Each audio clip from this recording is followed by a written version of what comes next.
Nunca pensei que um simples treino pudesse mudar a minha vida. Mas naquela noite, quando os olhos de Ricardo prenderam os meus mais tempo do que o normal, percebi que havia algo prestes a acontecer. Algo que nem os pesos, nem a música alta conseguiam disfarçar.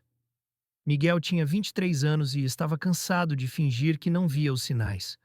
O jeito como Ricardo o esperava no fim de cada série, a forma como as conversas começaram a fugir do banal, como se procurassem terreno perigoso sem coragem de assumir.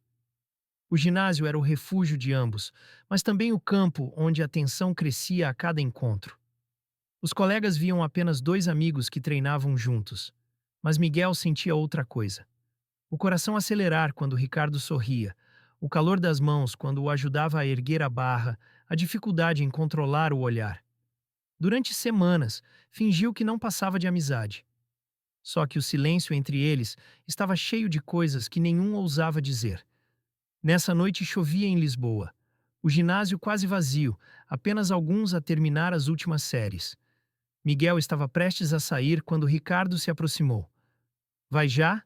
Perguntou com a voz mais baixa do que o normal. Sim, amanhã entro cedo, respondeu Miguel, mas hesitou. Ricardo insistiu. Anda, só uma volta. A chuva refresca. Contra o bom senso, Miguel aceitou. Saíram juntos, atravessando as ruas molhadas. O silêncio entre eles não era incômodo, mas carregado, como se cada gota que caía aumentasse o peso do que ainda não fora dito. Quando pararam debaixo de uma marquise, Ricardo fitou-o de frente, sem máscaras. Miguel sentiu a respiração prender. Estás a tremer? Perguntou Ricardo. Não, foi a resposta, mas a voz denunciava o contrário. O tempo pareceu suspender-se, e antes que Miguel tivesse coragem de pensar, Ricardo inclinou-se e encostou os lábios nos dele. Um beijo rápido, mas suficientemente intenso para que o mundo desaparecesse à volta. Miguel recuou apenas um passo, confuso. Por que agora? Murmurou. Ricardo desviou os olhos. Por que já não aguentava fingir? Miguel não respondeu. O coração batia descontrolado, dividido entre o medo e a vertigem de finalmente sentir aquilo que desejava há meses. Mas junto com a felicidade veio também o pânico. O que fariam com aquilo? Quem aceitariam? No dia seguinte, nada parecia igual. No ginásio, os olhares eram discretos, mas cada toque, cada sorriso carregava segredos. Entre séries, Ricardo arriscava perguntas que antes não faria. Sobre a infância de Miguel, sobre o trabalho, sobre os sonhos. Miguel respondia, ainda com medo, mas também com uma estranha sensação de alívio. Só que a alegria inicial logo se misturou com insegurança.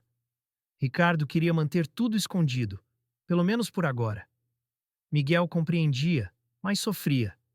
Tinha a sensação de viver entre dois mundos: o visível, onde eram apenas colegas, e o oculto, onde os sentimentos cresciam sem espaço para respirar. A primeira fissura surgiu quando Miguel contou a um amigo próximo que tinha alguém especial. Não revelou nomes, mas o rumor espalhou-se. Dias depois, o irmão de Miguel ouviu e confrontou-o em casa. É verdade o que andam a dizer?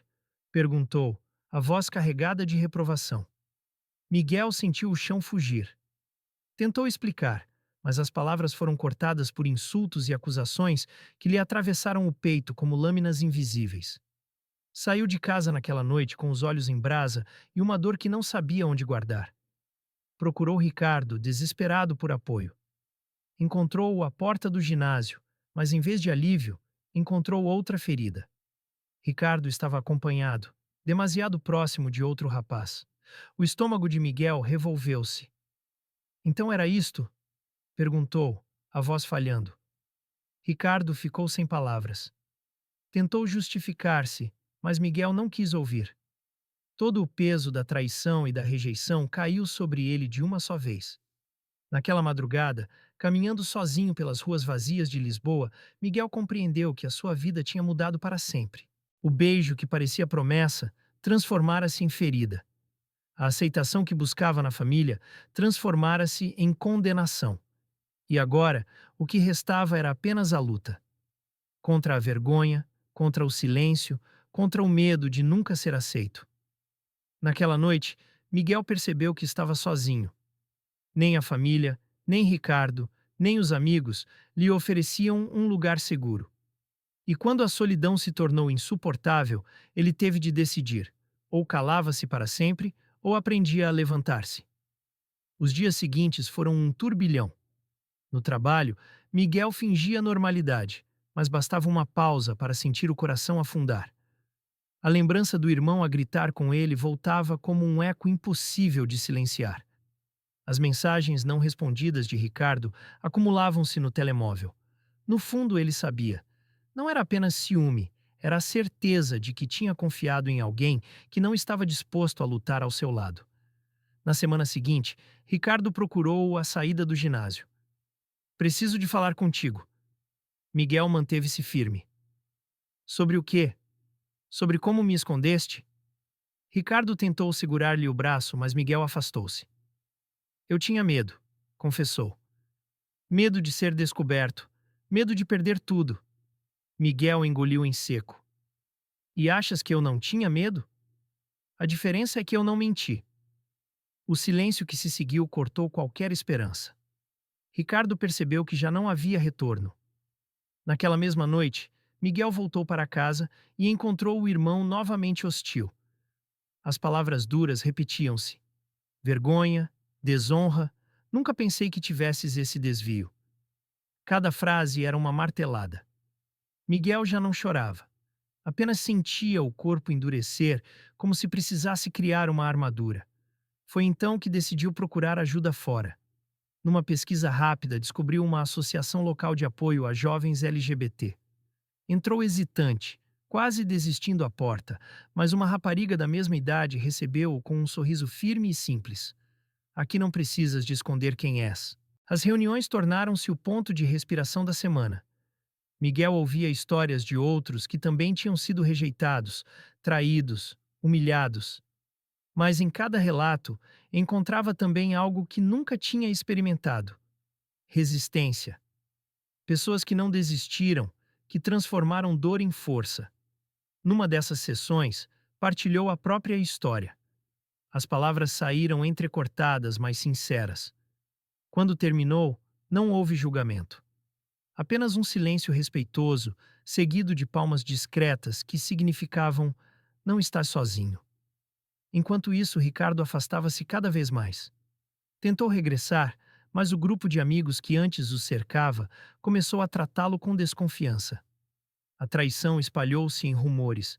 Uns diziam que ele enganava Miguel, outros que tinha vergonha de ser quem era.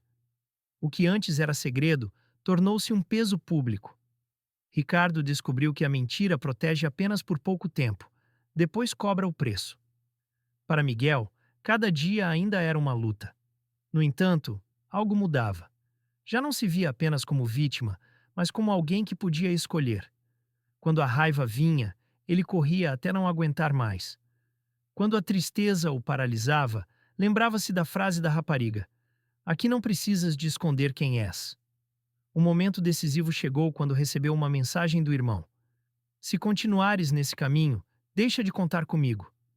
Miguel leu, respirou fundo e respondeu com a calma de quem já não teme perder o que nunca o aceitou: não preciso que me escolhas. Eu já me escolhi. Naquele instante, compreendeu que a dor não iria desaparecer de um dia para o outro, mas já não tinha poder para o destruir. O que restava era seguir em frente, construir novas alianças, encontrar força no que antes parecia fraqueza. E quando, semanas depois, foi convidado por amigos da associação para participar na Marcha do Orgulho em Lisboa, Miguel hesitou por um segundo. Mas algo dentro dele disse que estava pronto. No dia da marcha, Miguel percebeu que não havia mais regresso. Se desse um passo à frente, não seria apenas mais um manifestante. Seria alguém que escolhia viver à vista de todos, sem desculpas. As ruas estavam cheias, coloridas de vozes que se erguiam juntas. Miguel caminhava no meio, nervoso, mas firme. Nunca tinha participado antes. O coração batia como se fosse saltar, mas cada bandeira erguida ao seu redor lembrava-o de que não estava sozinho. Aos poucos, a ansiedade deu lugar a algo diferente: pertença. Pela primeira vez, não era o rapaz escondido num ginásio ou num quarto fechado. Era parte de uma multidão que gritava que existia. De repente, entre as caras que passavam, viu Ricardo. Estava parado na beira da rua, de mãos nos bolsos, como alguém que queria entrar, mas não tinha coragem. O choque foi imediato. Miguel parou, os olhos fixos nele. Ricardo aproximou-se hesitante. "Podemos falar?" Pediu, quase engolido pelo barulho à volta. Miguel respirou fundo. "Aqui não é lugar para desculpas." "Eu errei", disse Ricardo, a voz trêmula. "Mas também tenho medo." Miguel olhou-o fixamente. "O medo não é desculpa para magoar os outros." Sem esperar resposta, voltou a juntar-se à marcha. Não era rejeição por vingança, era apenas a decisão de não carregar mais o peso que não lhe pertencia.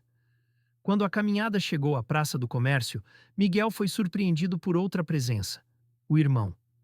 Estava ali, de braços cruzados, a observá-lo com uma expressão dura. Miguel gelou por dentro, mas não desviou os olhos. Aproximou-se, ignorando os gritos e a música em volta. "Vieste para me insultar outra vez?" perguntou Miguel, firme. O irmão hesitou. "Vim porque não consigo entender-te." "Não tens de entender. Só tens de aceitar que esta é a minha vida." O silêncio entre os dois foi sufocante. O irmão abanou a cabeça como se não tivesse resposta. Mas, ao contrário da última vez, não houve insultos, apenas um afastamento lento, deixando Miguel com a estranha sensação de que talvez, um dia, pudesse haver reconciliação. O resto da marcha foi libertador.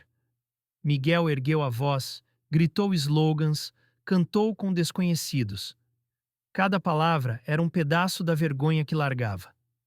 Quando a multidão parou para um minuto de silêncio, em homenagem a todos os que não puderam chegar até ali, Miguel sentiu lágrimas nos olhos. Não de fraqueza, mas de vitória. No final da tarde, sentado com novos amigos à beira do Tejo, Miguel percebeu algo que mudava tudo. Já não precisava de aprovação. Não do irmão, não de Ricardo, não de ninguém. A luta era dele, mas não estava sozinho. E quando o sol começou a descer, alguém lhe perguntou: "Voltavas atrás se pudesses?" Miguel sorriu, cansado, mas firme. "Nunca." Depois da marcha, nada parecia igual. Miguel voltou para casa com a sensação de que tinha deixado um peso naquelas ruas. O que restava agora era aprender a viver sem ele. Nos dias seguintes, algo mudou na forma como se via ao espelho. Não era arrogância, mas firmeza. A decisão de não voltar atrás começava a refletir-se nos gestos simples. Já não baixava os olhos quando alguém o encarava. Já não hesitava em dizer onde tinha estado ou com quem. Os novos amigos que conhecera no grupo LGBT tornaram-se presença constante. Organizaram encontros, partilharam histórias, ensinaram-lhe estratégias para enfrentar comentários e ataques. Pela primeira vez, Miguel tinha rede, e a rede segurava-o quando o chão tremia. Ricardo tentou reaparecer. Mandou mensagens longas, pediu para conversar, disse que também queria mudar. Miguel leu cada palavra, mas não respondeu. Não era vingança. Era a consciência de que certas feridas não se curam com promessas. O silêncio foi a resposta mais clara que podia dar. Entretanto, o irmão continuava distante. Em casa, os diálogos eram curtos, frios, mas a diferença estava em Miguel. Já não implorava por aceitação. Um jantar de família terminou em discussão quando o pai pediu para não falar dessas coisas à mesa.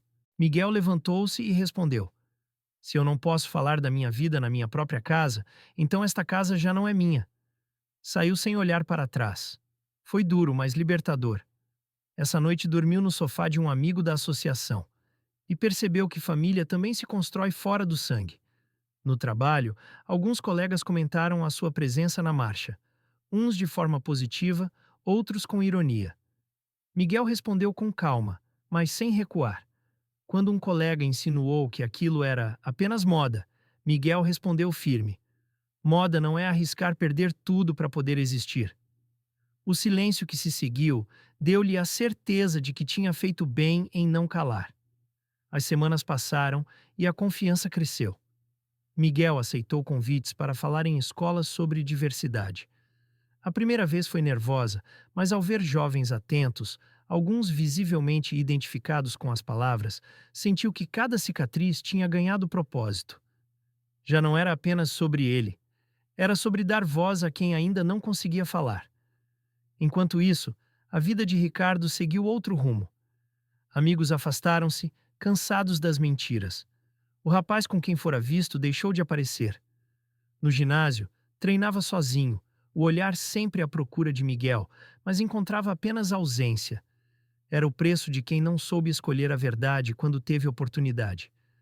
Miguel soube por terceiros que o irmão andava a comentar, em surdina, que talvez tivesse exagerado. Não era pedido de desculpa, mas era o primeiro sinal de que o muro podia, um dia, rachar. Miguel não esperava reconciliação imediata. Não precisava. O mais importante era já não carregar culpa por ser quem era. Naquele verão, participou novamente em atividades da associação. Foi convidado para ajudar na organização de um evento cultural. Subir ao palco para apresentar artistas LGBT foi um dos momentos mais fortes da sua vida. Olhou a multidão e pensou em tudo o que perdera: Ricardo, a confiança do irmão, a ilusão de aceitação fácil. Mas também em tudo o que ganhara: amigos, coragem, voz.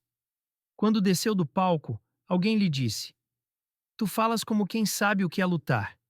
E Miguel respondeu sem hesitar: "Porque sei, e não vou parar." Naquela noite, ao deitar-se, Miguel percebeu que a dor já não dominava. Continuava lá, como lembrança, mas já não definia o caminho. A traição de Ricardo transformara-se em lição. O desprezo da família transformara-se em força. E o silêncio antigo tinha sido substituído por gritos de afirmação que não podiam mais ser ignorados.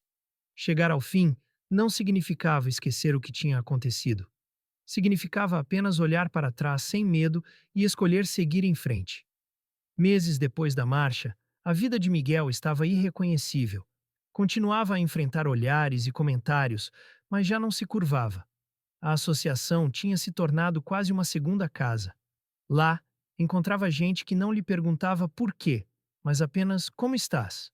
Era o suficiente para continuar. Ricardo ainda tentou aproximar-se. Apareceu uma noite à saída da associação, com ar cansado. "Miguel, não aguento mais viver com este vazio", disse, a voz embargada. "Sei que falhei contigo." Miguel manteve-se sereno. "Falhaste contigo próprio antes de falhar comigo. Eu já segui em frente." Ricardo baixou a cabeça. Pela primeira vez não houve discussão. Apenas a aceitação amarga de que tinha perdido alguém que não voltaria. O irmão também começou a sentir os efeitos da distância. A família já não era unida como antes. A rigidez dele transformara-se em solidão. Certo dia, cruzou-se com Miguel na rua. Não havia insultos nos olhos, apenas um cansaço estranho. "Tenho pensado no que disseste", começou. "Talvez eu tenha exagerado." Miguel respirou fundo. "Talvez um dia possamos conversar sem gritos, mas eu não vou esperar por isso." O irmão não respondeu, mas também não virou as costas. Ficou apenas parado, como alguém que, pela primeira vez, percebia que já não tinha poder sobre a vida do outro. Enquanto isso, Miguel fortalecia-se. Continuou a participar em debates, eventos, palestras. Tornou-se referência entre jovens que tinham medo de assumir quem eram. Recebia mensagens de desconhecidos a dizer: "A tua história deu-me coragem." Essas palavras tinham mais valor do que qualquer aprovação familiar. Na última reunião do ano, Miguel foi convidado a partilhar um testemunho. Ficou em silêncio alguns segundos antes de começar. "Eu não escolhi ser rejeitado, nem traído, mas escolhi não me esconder. E isso mudou tudo. Hoje sei que não posso controlar o que os outros pensam, mas posso decidir não viver em mentira." O aplauso que se seguiu não foi apenas por simpatia, foi reconhecimento.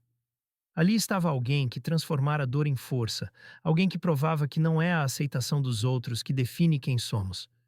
Ricardo acabou por sair da cidade meses depois. Comentava-se que tinha perdido amigos, que já não aparecia no ginásio. A mentira cobrara-lhe caro. Miguel não desejava vingança. Apenas desejava que ele também encontrasse a coragem que lhe faltou. Quanto ao irmão, o tempo mostrou que a rigidez não resiste para sempre. Começou a enviar mensagens curtas, sem acusações. "Espero que estejas bem" foi o primeiro sinal de que talvez houvesse reconstrução possível. Mas Miguel não dependia mais disso. Na noite de Ano Novo, Miguel subiu ao miradouro com os amigos da associação. Enquanto os fogos iluminavam Lisboa, pensou em tudo o que vivera: a traição, o silêncio, os insultos, a marcha, a voz erguida em público. Nada daquilo tinha sido em vão. Um dos amigos perguntou-lhe: "Se pudesses mudar alguma coisa, mudavas?" Miguel sorriu. "Mudava apenas o tempo que demorei a perceber que não há vergonha em ser quem sou. O resto foi o caminho que me trouxe até aqui." Enquanto as luzes refletiam no Tejo, Miguel sentiu que a luta não terminava ali. Mas pela primeira vez, não havia como peso. Era missão. E estava pronto.